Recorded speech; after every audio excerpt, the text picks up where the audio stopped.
Welcome back, Dream Doers. I am so excited you guys are back listening in. If you've missed any episodes, make sure to go back and catch up on all of your favorites, and then also subscribe to my channel right here so you don't miss the next episode.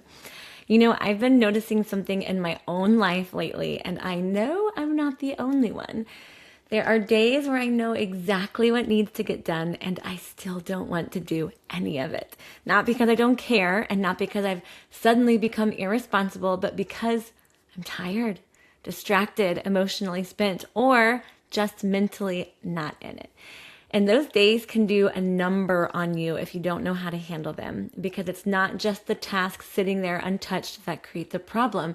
It's the story in your mind that starts writing while you sit there. You start asking yourself weird questions. Why is it so hard today? Why can't I just get up and do the thing? Am I losing momentum? Am I slipping?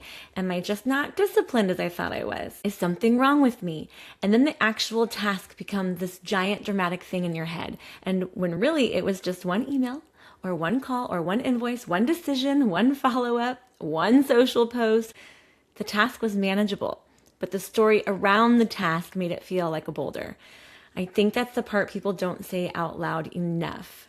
Most people are not drowning because they're incapable. They're drowning because they let hesitation turn into heaviness. They let one slow morning become an identity crisis, or that one low energy day turn into a full internal investigation into whether they're still cut out for the life they're building. I've done that, and I hear so many of my friends do that, and still today. I know that spiral. It's sneaky. It doesn't usually show up as some dramatic collapse. It shows up as a small delay, and then another, and then a little more distance between you and your responsibilities. And before you know it, you just feel tired. You don't just feel tired, you feel disconnected. And that is a dangerous place to live for too long when you're the one steering the ship. I've had seasons where this wasn't just a random day here and there. It sat with me. It followed me through the week, through the months. It followed me while I was making breakfast, while I was trying to answer messages, editing, driving, laying in bed trying to sleep, and my mind would not turn off. I know you all know what I'm talking about. Going through personal pain while still needing to function publicly and professionally is one of the strangest experiences, because the outside world keeps expecting your normal self, but inside, your ground has shifted. You still have kids to care for. You still have business to run. You have commitments, people who need a version of you that is stable and competent and responsive. Meanwhile, part of you is trying to process heartbreak, fear, confusion, grief, financial pressure, betrayal, disappointment, loss, exhaustion, and the sheer weight of holding everyone else together. That's where discipline stopped being a motivational quote to me and started becoming survival. Not glamorous survival, not the cute kind people put on mugs. I mean the kind that quietly keeps your life from falling apart. The kind that gets you out of bed when your emotions are louder than your alarm. The kind that makes you send the email while your chest is tight. The kind that forces your hand toward action when your brain wants to stall. The kind that says you don't get to vanish from your own life just because this season is heavy. You can move differently. You can move slower. You can lower the bar for what counts as a win today. But you do not get to hand your future over to your mood. That sounds harsh when you say it plainly, but I actually think it's very loving, because if you build your life on passion alone, your life becomes unstable. Passion is gorgeous. It gives you spark. It's the beginning. Passion is the firework in the sky. It gives you that electric jolt that makes you dream bigger, start the business, launch the idea, shoot the shot, say yes, take the risk, sign up, buy the domain, post the thing, send the inquiry, try out, step in. Passion gets you off the line, but it is not a good daily manager. It's a terrible accountant. Passion is unreliable in grief, inconsistent in motherhood, and it doesn't do well when your child is melting down, your bank account is making you sweat, the court dates are looming, your sleep has been awful, and somebody still needs dinner. Passion is a sparkler. Discipline is the wiring in the walls. That's why discipline matters more than people want it to. It's not sexy. It doesn't always feel inspired. Nobody makes a dramatic movie montage about the woman who quietly opened her laptop and did the next right thing while her life felt like confetti in a tornado. But that woman is the one who builds something. That woman is the one who survives what could have buried her. That woman is the one whose children grow up watching what grit looks like in real time. That woman is the one who becomes sturdy, not hard, not cold or numb, sturdy. I always come back to sports when I think about this because there are things your body learns on a court that your mind does not forget. I reference volleyball a lot because I played volleyball in college, but before that I did volleyball, basketball, soccer, track, baseball, softball, karate, you name it. So I can reference a lot of things, but I'm going to stick with the volleyball court today because volleyball gave me language for something I didn't fully understand back then. All the sports did. There were practices, though, in college where my body felt wrecked before I was even halfway through. There were games where my legs felt like wet concrete or even jello. My shoulders were burning. My reaction time was just a fraction off. And the coach was still expecting intensity, precision, and control. Isn't that funny? They don't let up no matter the day. Nobody asked if you're feeling inspired that day. Nobody cared if your body was politely requesting a nap. Nobody cared if you were on your period. The whistle blew, the ball was in play, move, that was it. Even when I had a pulled Achilles tendon on my left foot, I still wrapped it as tight as possible and I played anyway. And it was excruciating for anyone who's experienced that. You know, but I showed up anyway. There was no luxury of sitting in your feelings for 10 minutes while the rally waited for you to proceed yourself. The ball came over the net anyway. Your fatigue did not stop the game. Your self-doubt did not pause the point. Your soreness did not buy you a timeout unless your coach called one. Life is exactly like that. The opportunity passes anyway. The hard conversation waits for no one. The season keeps moving whether you are mentally prepared for it or not. And what sports taught me in the most physical way possible is that your first feeling is often a liar. Your mind says, I cannot do one more drill. Then somehow you finish practice. You learn that discomfort is not always danger. Sometimes it's just resistance. Sometimes it's the threshold you cross right before capacity expands. There is a specific kind of moment in sports that people who've lived it know in their bones.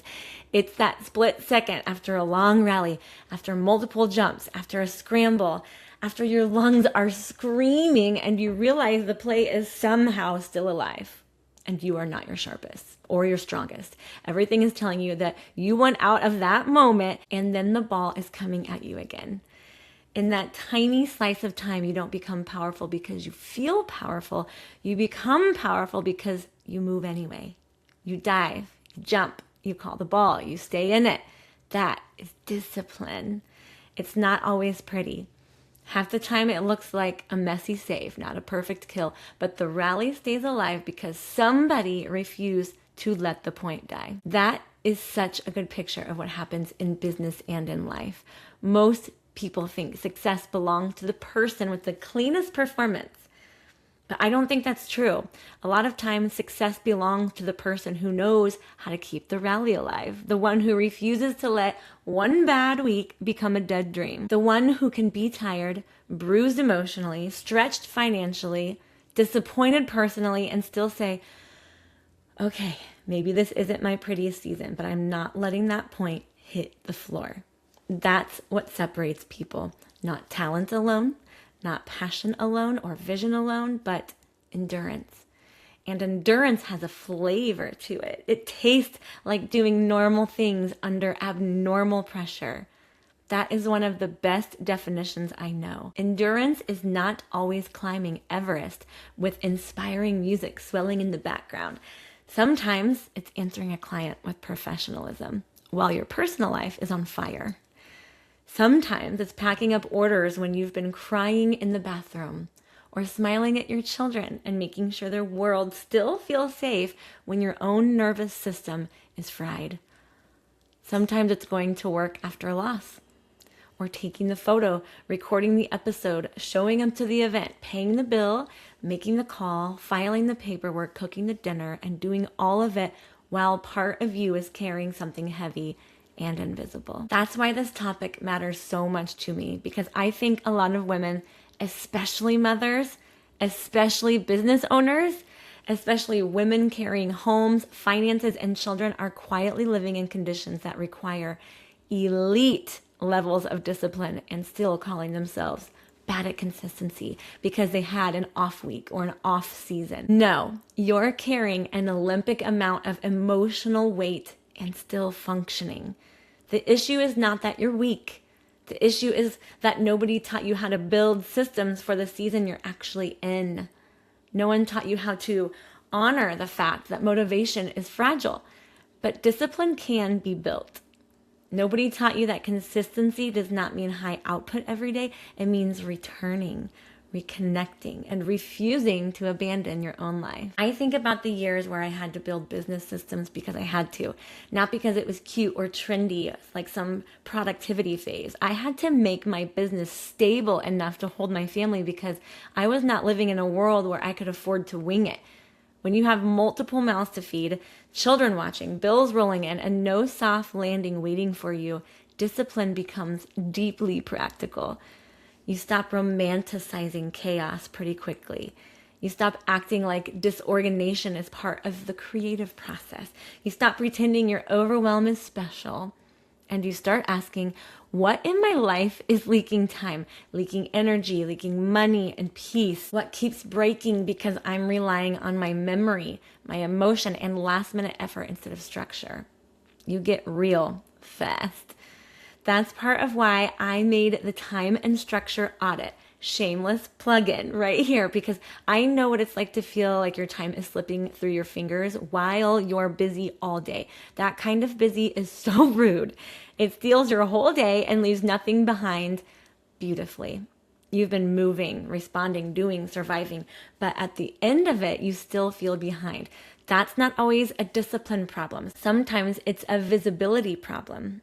You cannot fix what you cannot see. If your time is bleeding out through tiny distractions, decision fatigue, reactive habits, digital clutter, emotional interruptions, and constant context switching, then of course you feel undisciplined.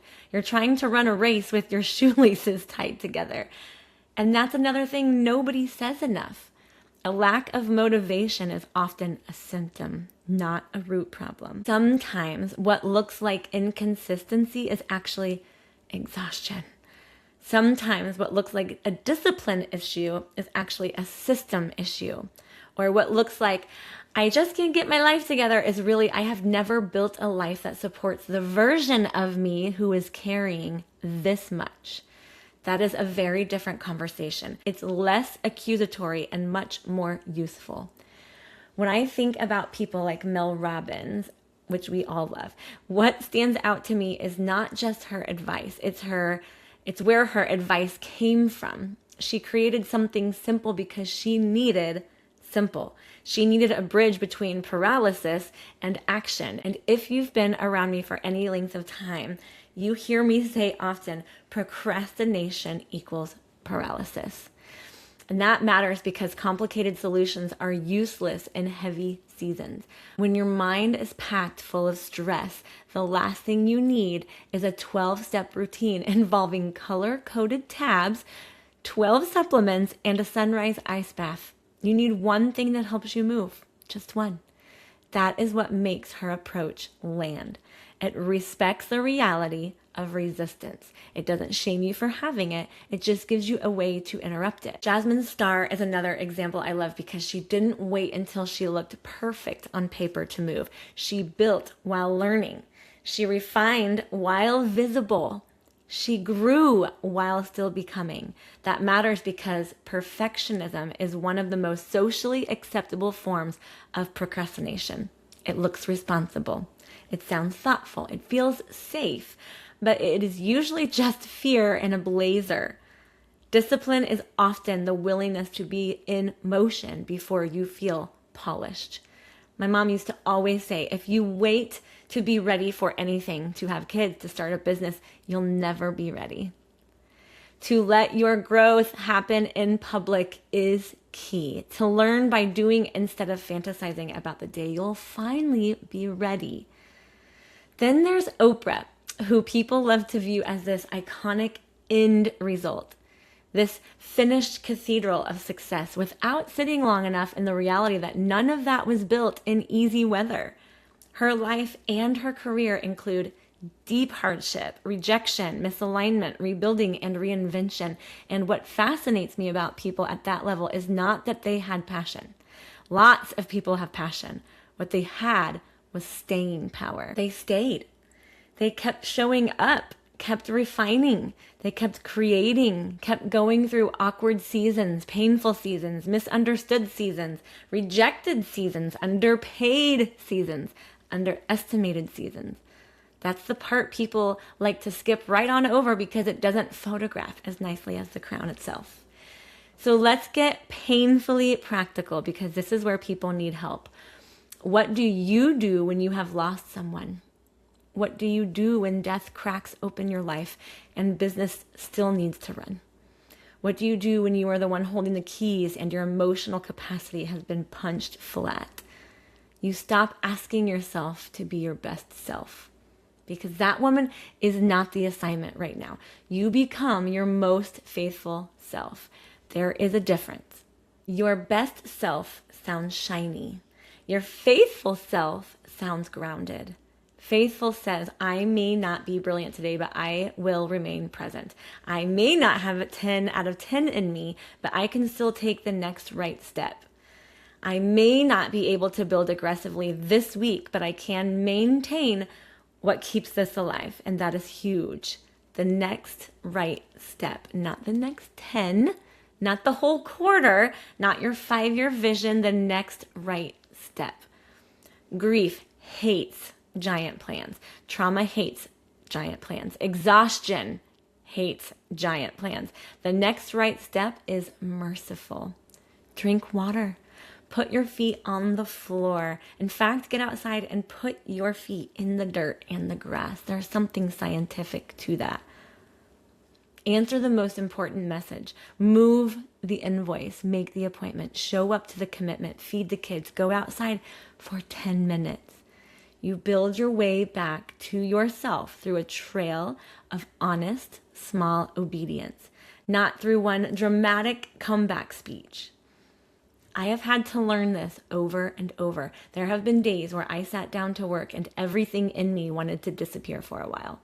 Not forever, just long enough to stop feeling the pressure, which for me lasted a few years. And when you are overwhelmed, disappearing sounds delicious. Not because you don't love your life, but because you're tired of holding it up. That is a real feeling for so many people. You can be deeply grateful and still exhausted. Two things can be true. You can love your children and still fantasize about 10 uninterrupted hours with nobody needing anything from you, your body, or your brain. You can love your business and still resent it on a hard day because it continues asking something of you when you feel empty. That does not make you ungrateful. It makes you human. The problem is when you let that feeling become your decision maker. Feelings are real, but they are terrible CEOs. If every choice in your life reports to your mood, your life will become unstable. Discipline is the structure that keeps your feelings from driving the bus off of a cliff. You know what I mean? It does not silence emotion. It just gives emotion a seat instead of the steering wheel. That looks like deciding ahead of time what counts as a win on a hard day.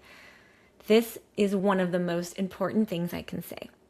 On your hard days, your standard cannot be your best day. That's emotional sabotage dressed up as ambition. A hard day needs a hard day standard. Maybe that means one revenue moving task, one communication touch point, one home anchor, one thing for your body, one thing that reduces chaos for tomorrow, and then done. That might not impress the internet, but the internet is not raising your children or paying your bills. A real life can be built on honest minimums repeated faithfully. This is why I love the idea of minimum viable momentum, not minimum effort forever, not a lazy life. Minimum viable momentum. What is the smallest amount of action that keeps the point alive? In business, that might be answering the lead, posting the offer, following up, delivering the gallery, making the call, sending an invoice, reviewing the numbers. In motherhood, that might be making a lunch, doing bedtime, having the conversation, restoring calm after the storm. In your personal life, that might be showering or eating protein and vegetables, going for a walk, getting to sleep before your thoughts turn into raccoons with bolt cutters. And sometimes discipline is not adding. Sometimes it's subtracting. And for me in my seasons, that was absolutely the biggest thing. No became so powerful to me. You are not always unmotivated because you need more drive. Sometimes you're unmotivated because your life has too much static, too many tabs open, or people texting, too many unsaid things sitting in your chest, too many notifications on your phone, too many little tiny drains. Too many loose ends stealing your attention. You cannot be expected to produce with clarity in an atmosphere of constant fracture. So discipline can look like pruning. Turn the phone over, mute your thread, clean the desk, decide tomorrow's top 3. Put the paperwork in one pile, take the app off your screen, move the chargers, make the environment less sticky because friction matters. And the more friction between you and the right action, the more discipline you will have to waste just to get started. This is where sports taught me something else. You do not build endurance during the game. You reveal it during the game. You build it in training. You build it in drills and repetition, in the boring stuff, in the conditioning and the habits daily for weeks. Then the match exposes what your system's already created. Life is the same. If every single action requires a heroic amount of willpower, you are trying to perform on game day without training structure. Do you see? Systems are training. Routines are training. Automation is training.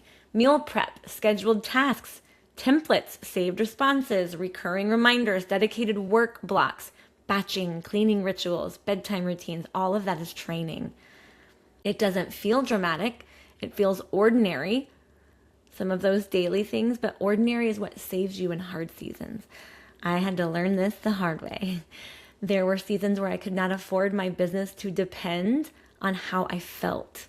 I had to make things repeatable.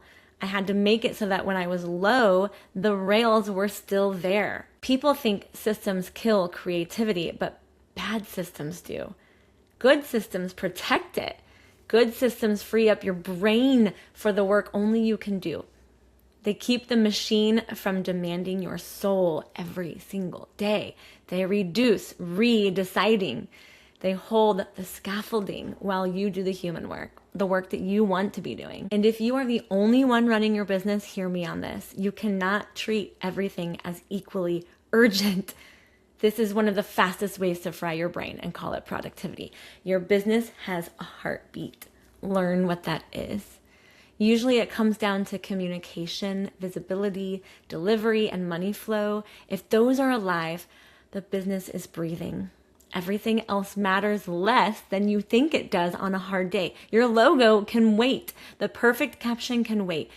The deep brand brainstorm can wait. Fancy can wait, but alive cannot.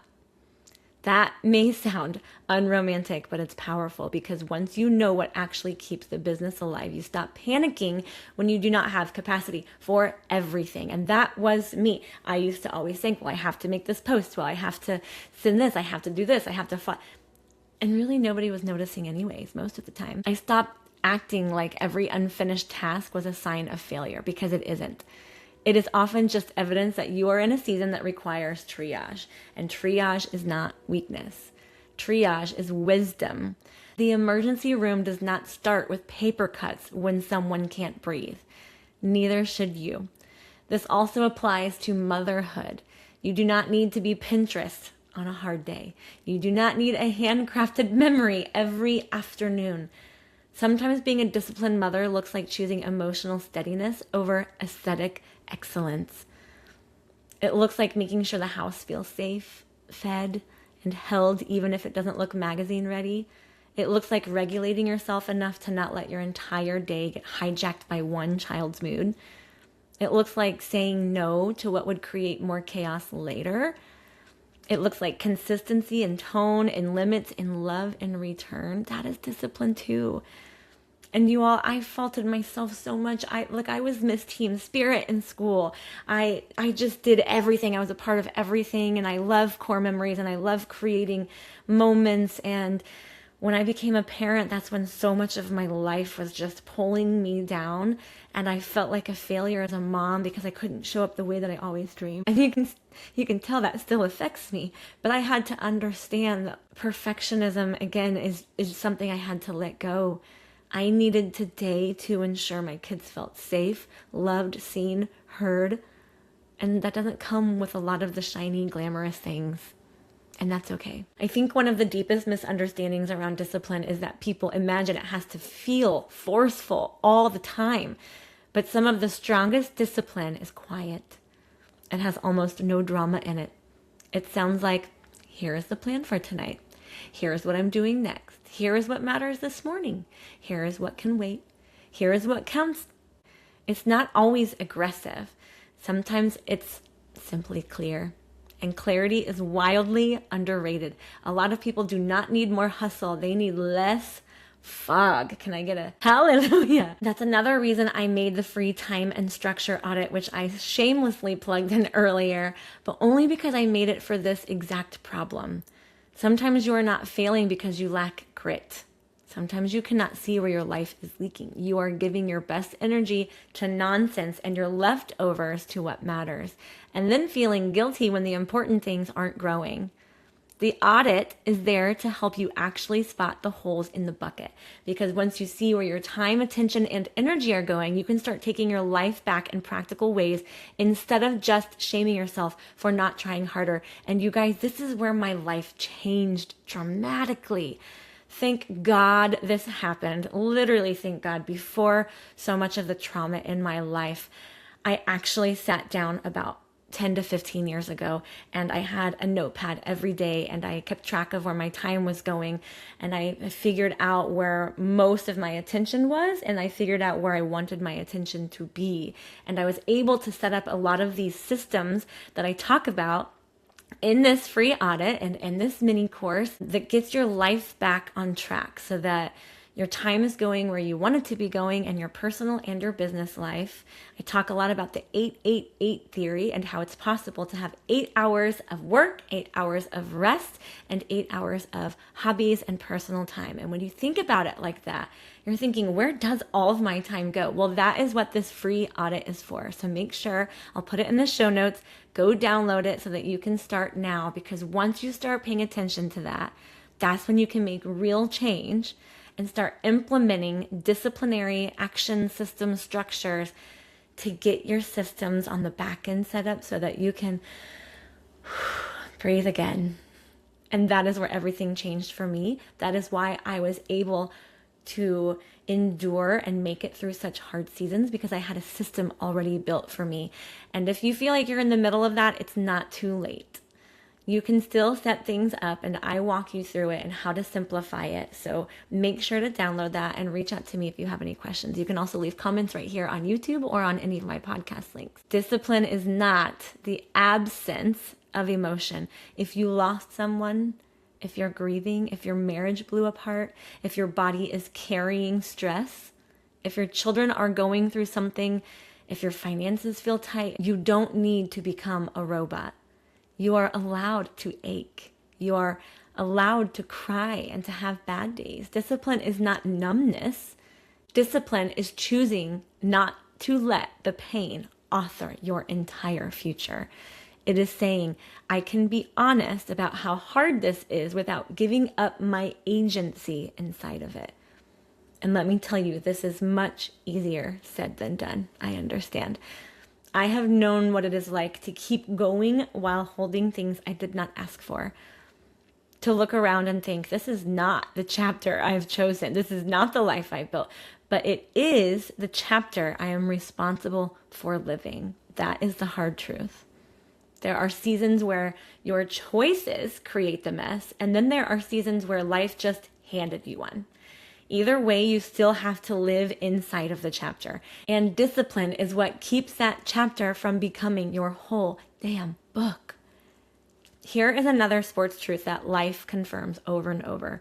The people who do well under pressure are not always the most naturally gifted. They are often the ones most familiar with discomfort. They know what it feels like to keep moving while tired, to make good decisions while winded, to execute while rattled, to stay mentally present while physically taxed. That is why athletes often make strong entrepreneurs and leaders and mothers and survivors. They have a history with resistance. They know that wanting to quit is not the same thing as needing to quit. They know that a wall is sometimes just a wall, not a prophecy. That matters emotionally too, because in grief and heartbreak and betrayal and fear, you will hit walls. Moments where you feel done. Moments where your mind says, I cannot carry this and build at the same time. But often what you need is not to drop everything. It is to change what building means for this season. Maybe growth looks like maintenance. Maybe expansion looks like stabilization. Maybe the brave thing is not scaling. Maybe it's staying solvent. Maybe it's protecting your peace. Maybe it's teaching your children consistency while your own heart is recalibrating. That counts. More than counts. It matters. A lot of women I know secretly believe their life only counts when it looks impressive, and that lie is expensive. Some of your holiest work will happen in plain sight with no applause. In the kitchen, in the carpool line, at the laptop, late at night, on the phone with customer service, in the budget spreadsheet, in the bedtime routine, in therapy parking lots, in the ugly cry, in the follow-up email 5 minutes later, in the decision to not blow up what you're trying to build because you had one terrible day. That is where lives are made, in repetition and return, in the willingness to stay. And staying is not glamorous enough for our culture. I hate to break it to you. We like breakthrough. We like instant transformation. We like the one decision that changed everything.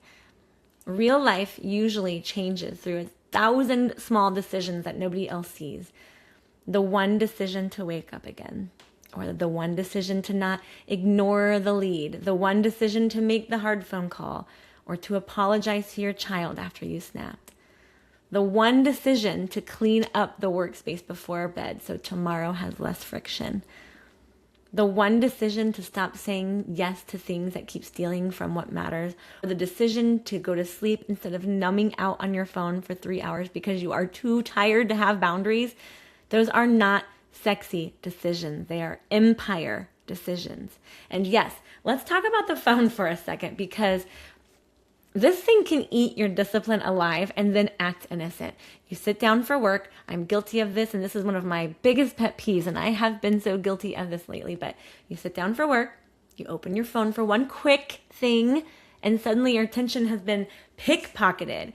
You are in someone else's life, someone else's urgency, someone else's opinions, their polished moment, their highlight reel. Now your brain's split. Your standards are rattled. Your energy is leaking. Then you look up and think, wow, I have no discipline today. That just took 20 minutes and I meant to do one thing. Or maybe you just gave the steering wheel to a glitter cannon with Wi-Fi. This is why discipline sometimes looks like physical boundaries. Put the phone in another room. Use focus mode. Work from printed notes, people. People did it for thousands of years. It is doable.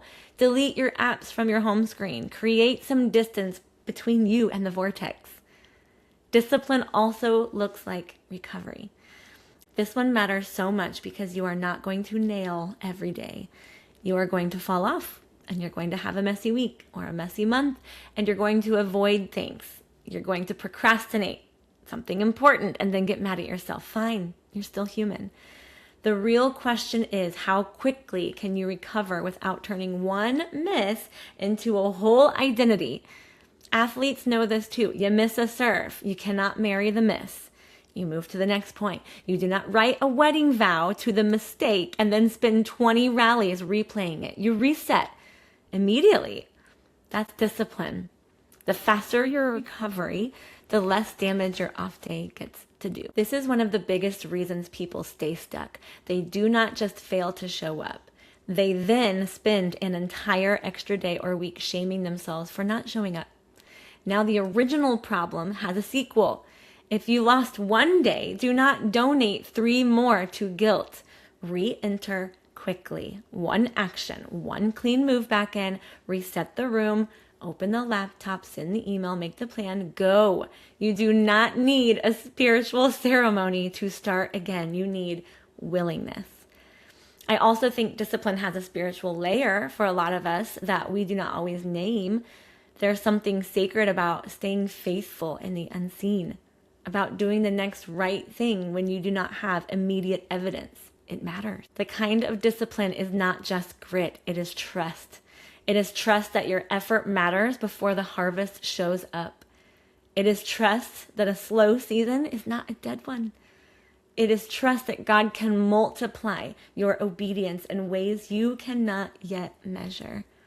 That matters deeply to me because some of the hardest seasons in life are the ones where you are being asked to keep moving without visible reassurance.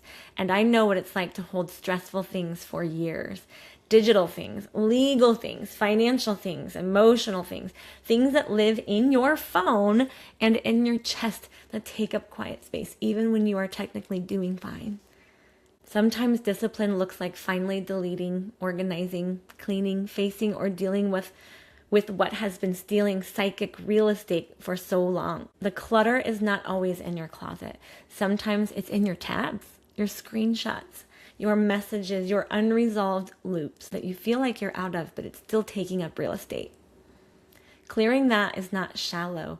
It's spiritual housekeeping. There is a line I keep coming back to with this whole conversation, and that is, discipline carries what passion cannot. The reason that line lands for me is because passion is great in the building, in the beginning. Beginning energy does not get you through court. It does not build systems. Beginning energy does not pay taxes, keep clients happy, structure workflows, manage your calendar, protect your peace, or recover after heartbreak. But discipline does. Discipline is the bridge between who you are when things feel exciting and who you are when things feel heavy. It holds the middle, and the middle is where most people lose the plot. The middle is unglamorous. It is not the launch. It's not the finish line either. It's the stretch where nobody is clapping, where the novelty wore off and the results are not here yet. It's the stretch where life got complicated and your original energy cannot carry the load anymore. This is where a lot of dreams go to die. Not because the dream was bad, but because the dreamer mistook a lack of adrenaline for a lack of calling. They thought because it got harder, it must be wrong. No, sometimes it got harder because now it's real. That's true in marriage and parenting and business and health and healing and faith. The beginning has sparkle. The middle has character. And if you want a life with depth, you have to learn how to live in the middle without constantly trying to escape it.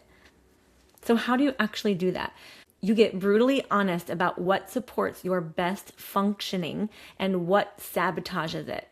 You identify your leak points. You stop making yourself guess every day. You design your hard day plan before the hard day arrives. You choose your anchors. Maybe your anchors are prayer, water, protein, sunlight, one revenue task, one communication task, a tidy workspace, a bedtime boundary. Great. Whatever your anchors are, protect them like life rafts. They are not random. They are how you keep your nervous system and your real life from drifting too far apart. You also learn what your warning signs are. For me, there are clues when I am resisting simple things, when my phone has too much pull, when my desk gets cluttered, when I keep thinking about things instead of doing them, when I'm reacting all day instead of leading my day. That is information. That is not the time to shame myself. That is the time to tighten things up, clean the space, pick the top priority, do the next thing, reduce the noise, reset bedtime, re-anchor. That is discipline too. Catching the drift before it becomes a spiral. And because this is Dream Doers, I want to say something directly to the woman building while wounded, the one building while grieving, the one building while parenting alone or emotionally alone, the one building while financially stretched, the one building while everyone around her is posting polished nonsense and she is over here trying to remember if she answered that email or switched the laundry and signed the school paper. You are not behind because your path is hard. You are in a different kind of training. The women who become truly sturdy usually do not get there through ease. They get there by learning how to keep the point alive through conditions that could have flattened them. And that is what I want for this audience, not just inspiration, sturdiness. I want you to become the kind of woman who can be soft and strong at the same time, emotional and disciplined at the same time, honest and committed at the same time. A woman who knows how to lower the bar for the day without lowering her standards for her life. A woman who can look at a rough season and say, this is not my prettiest chapter, but it does not get to define my whole story. So if today is one of those days where you know exactly what needs to get done and you still do not feel like doing any of it, let me hand you something simple. Stop trying to become your most impressive self before you begin. Become your next step self. Ask one question. What is the next right thing that keeps the point alive? Then do that. Then do the next one. Then let the day be what it is. No extra shame, no extra drama, no making a religion out of your own resistance. Just return. And if you genuinely cannot tell where your time is going or why you feel so scattered, go grab my free time and structure audit. Seriously, walk through it. Give yourself 20 honest minutes. It will show you where your life is leaking. It will help you see what is draining you, where your focus is breaking, and what needs to change so discipline does not feel like dragging a wagon through wet cement every day. Sometimes one clear picture changes everything. I want to leave you with this. Some of the greatest achievements in life do not happen when things feel easy. The best books, the best movies, the best songs were written in people's hardest, most grueling seasons. They happen when things hurt, physically, emotionally, mentally, spiritually. They happen in the moment where your legs feel like jelly, your mind feels done, your heart feels bruised, and you decide to stay in the game anyway. That is where championships are won. That is where businesses survive long enough to flourish. That is where children watch what resilience looks like. That is where women become women they can trust. You do not need more hype. You need more staying power. You do not need to wait for motivation to come rescue you. You need a way to move when it does not. Passion may have introduced you to the dream, but discipline is what will carry it home. If this episode hit you in the gut, send it to somebody who needs it. If you are in a season where you are trying to hold a lot and still move forward, I see you. And if you're building something while caring more than most people know, I see that too. Make sure to reach out to me directly or leave a comment here on YouTube or on your favorite podcast and let us know what season that you're in. How did you overcome, or how are you getting through it? Any advice you can give other people would be incredibly great too. Make sure to follow me at thedreamdoers.podcast on social and YouTube. And then for real, go grab the free audit if you need clarity around your time. I'll make sure to put it in the show notes, and I will see you all in the next episode.